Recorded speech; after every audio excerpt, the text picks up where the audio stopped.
أعوذ بالله من الشيطان الرجيم.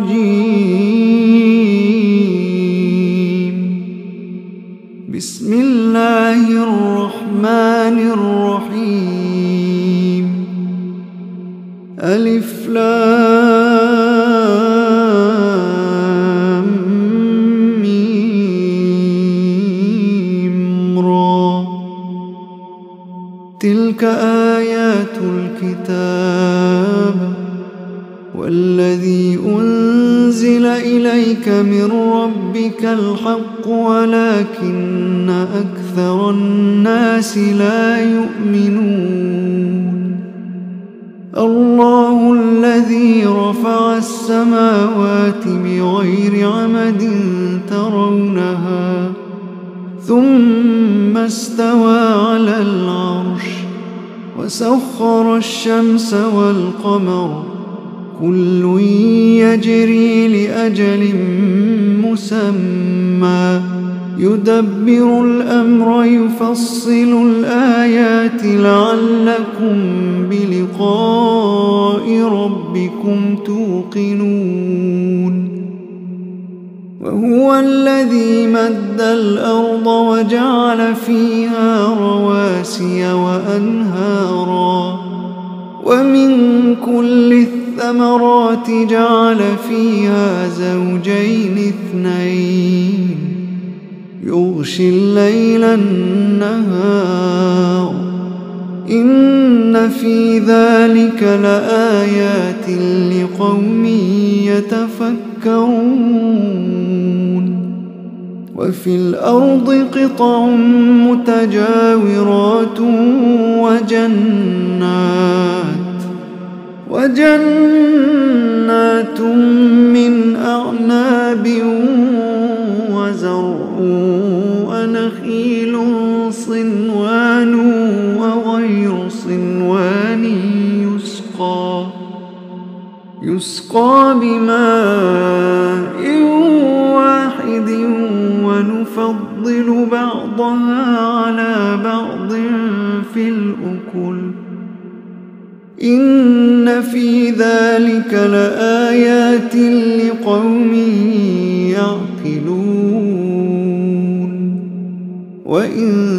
تعجب فعجب قولهم أإذا كنا ترابا أإنا لفي خلق جديد أولئك الذين كفروا بربهم وأولئك الأغلال في أعناقهم وأولئك أصحاب النار هم فيها خالدون. ويستعجلونك بالسيئة قبل الحسنة وقد خلت من قبلهم المثلات وإن ربك لذو مغفرة للناس على ظلمهم وإن ربك لشديد العقاب. ويقول الذين كفروا لولا أنزل عليه آية من ربه إنما أنت منذر ولكل قوم هاد الله يعلم ما تحمل كل أنثى وما تغيض الأرحام وما تزداد وكل شيء عنده بمقدار. عالم الغيب والشهادة الكبير المتعال. سواء منكم من أسر القول ومن جهر به ومن هو مستخف بالليل وسارب بالنهار له معقبات من بين يديه ومن خلفه يحفظونه من أمر الله إن الله لا يغير ما بقوم حتى يغيروا ما بأنفسهم وإذا أراد الله بقوم سوءا فلا مرد له وما لهم من دونه من وال هو الذي يريكم البرق خوفا وطمعا وينشئ السحاب الثقال ويسبح الرعد بحمده والملائكة من خيفته ويرسل الصواعق فيصيب بها من يشاء وهم يجادلون في الله وهو شديد المحال له دعوة الحق والذين يدعون من دونه لا يستجيبون لهم بشيء إلا كباسط كفيه إلى الماء ليبلغ فاه وما هو ببالغه وما دعاء الكافرين إلا في ضلال ولله يسجد من في السماوات والأرض طوعا وكرها وظلالهم بالغدو والآصال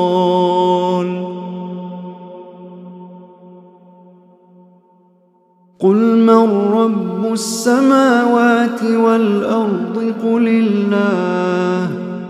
قل أفاتخذتم من دونه أولياء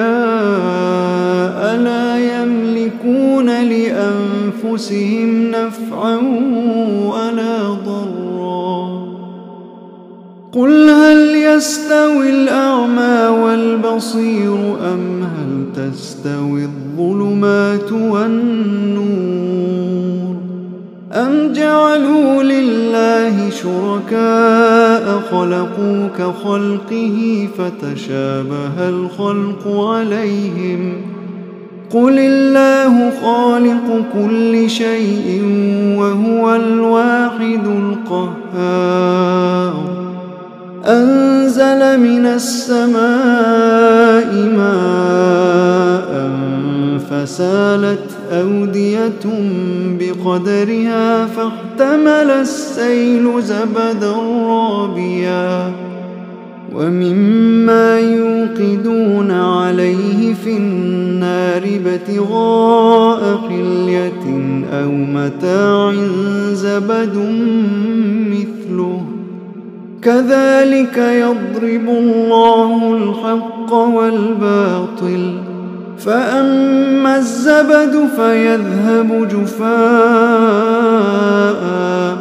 وأما ما ينفع الناس فيمكث في الأرض كذلك يضرب الله الأمثال للذين استجابوا لربهم الحسنى والذين لم يستجيبوا له لو أن لهم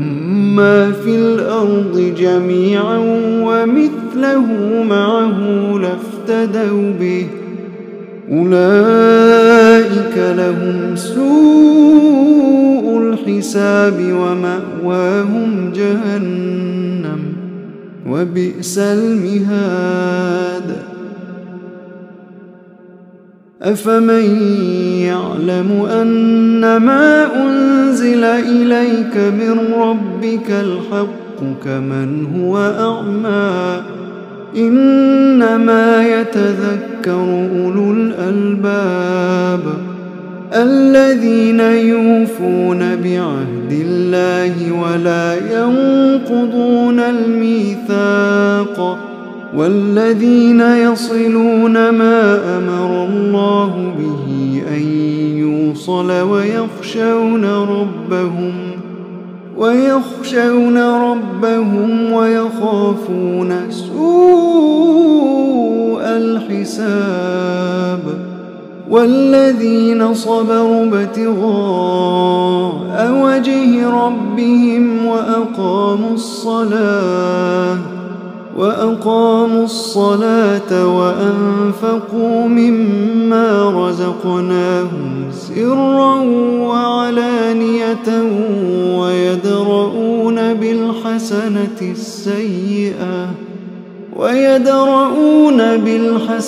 السيئة أولئك لهم عقبى الدار جنات عدن يدخلونها ومن صلح من آبائهم وأزواجهم وذرياتهم والملائكة يدخلون عليهم من كل باب سلام عليكم بما صبرتم فنعم عقبى الدار والذين ينقضون عهد الله من بعد ميثاقه ويقطعون ما أمر الله به أن يوصل ويفسدون في الأرض أولئك لهم اللعنة ولهم سوء الدار الله يبسط الرزق لمن يشاء ويقدر وفرحوا بالحياة الدنيا وما الحياة الدنيا في الآخرة إلا متاع ويقول الذين كفروا لولا أنزل عليه آية من ربه قل إن الله يضل من يشاء ويهدي إليه من أناب قل إن الله يضل من يشاء ويهدي إليه من أناب الذين آمنوا وتطمئن قلوبهم بذكر الله الذين آمنوا وتطمئن قلوبهم بذكر الله ألا بذكر الله تطمئن القلوب الذين آمنوا وعملوا الصالحات طوبى لهم وحسن مآب كذلك أرسلناك في أمة قد خلت من قبلها لتتلو عليهم الذي أوحينا إليك وهم يكفرون بالرحمن قل هو ربي لا إله إلا هو عليه توكلت وإليه متاب ولو أن قرآنا سيرت به الجبال أو قطعت به الأرض أو كلم به الموتى بل لله الأمر جميعا أفلم ييأس الذين آمنوا أن لو يشاء الله لهدى الناس جميعا ولا يزال الذين كفروا تصيبهم بما صنعوا قارعة أو تحل قريبا من دارهم حتى يأتي وعد الله إن الله لا يخلف الميعاد. ولقد استهزئ برسل من قبلك فأمليت للذين كفروا ثم أخذتهم فكيف كان عقاب. أفمن هو قائم على كل نفس بما كسبت وجعلوا لله شركاء قل سموهم أم تنبئونه بما لا يعلم في الأرض أم بظاهر من القول بل زين للذين كفروا مكرهم وصدوا عن السبيل ومن يضلل الله فما له من هاد لهم عذاب في الحياة الدنيا ولعذاب الآخرة أشق وما لهم من الله من واق. مثل الجنة التي وعد المتقون تجري من تحتها الأنهار أكلها دائم وظلها تلك عقبى الذين اتقوا وعقبى الكافرين النار. والذين آتيناهم الكتاب يفرحون بما أنزل إليك ومن الأحزاب من ينكر بعضه قل إنما أمرت أن أعبد الله ولا أشرك به إليه أدعو وإليه مآب. وكذلك أنزلناه حكما عربيا ولئن اتبعت أهواءهم بعدما جاءك من العلم ما لك من الله من ولي ولا واق. ولقد أرسلنا رسلا من قبلك وجعلنا لهم أزواجا وذرية وما كان لرسول أن يأتي بآية إلا بإذن الله لكل أجل كتاب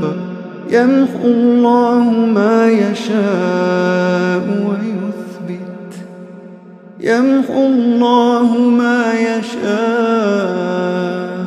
ويثبت وعنده أم الكتاب. وإما نرينك بعض الذي نعدهم أو نتوفينك فإنما عليك البلاغ وعلينا الحساب. أولم يروا أنا نأتي الأرض ننقصها من أطرافها والله يحكم لا معقب لحكمه وهو سريع الحساب. وقد مكر الذين من قبلهم فلله المكر جميعا يعلم ما تكسب كل نفس وسيعلم الكفار لمن عقبى الدار